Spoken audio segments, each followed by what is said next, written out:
Moses, distraught from how the Pharaoh responded to him and Aaron with harsher treatment for the enslaved Israelites by giving them a heavier workload, turns to the Lord and laments to him, regretting his act of obedience of going before the king of Egypt. And God said to Moses, I am Yahweh, the Lord. I appeared to Abraham, to Isaac, and to Jacob as El Shaddai, God Almighty, but I did not reveal my name, Yahweh, to them. Exodus 6, 2 and 3. So we will look at God's response to the lament of Moses and gain an understanding of how God responds to us when we hesitate to be obedient to him as well.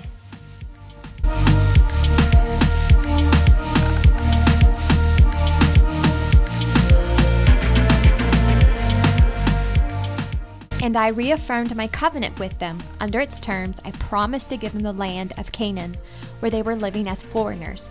You can be sure that I have heard the groans of the people of Israel, who are now slaves to the Egyptians, and I am well aware of my covenant with them. Exodus 6, 4, and 5. I read 2 verses to you. The first verse, God is reminding Moses of who he is. He's giving Moses a declaration that he is Yahweh. He is Lord. And even back in Exodus chapter 3, when God was revealing himself to his forefathers, Abraham, Isaac, and Jacob, God revealed himself to them by the name of El Shaddai, which means God Almighty.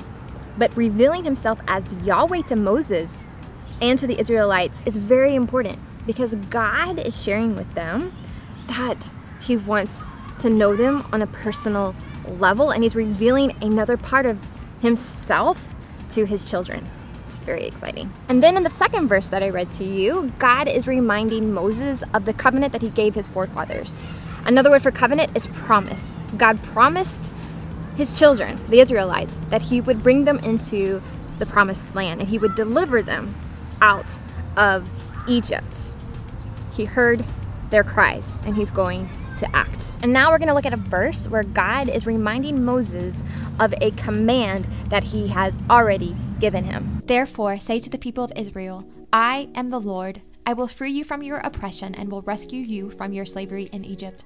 I will redeem you with a powerful arm and great acts of judgment. I will claim you as my own people, and I will be your God.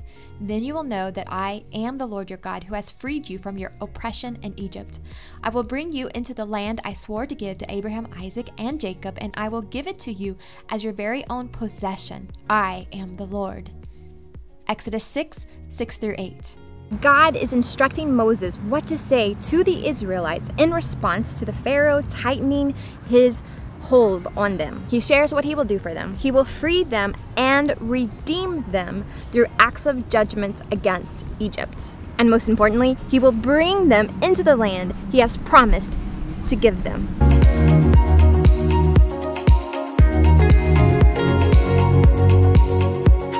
If we turn to the Lord in our distress, much like Moses did, God, in his kindness, will remind us of what we need to hear from him. He will remind us of who he is, of his promise that he has released to us, and of the assignment that he has put before us to follow through in obedience. And we are either putting our faith in what we see before us in the natural, or what we do not see.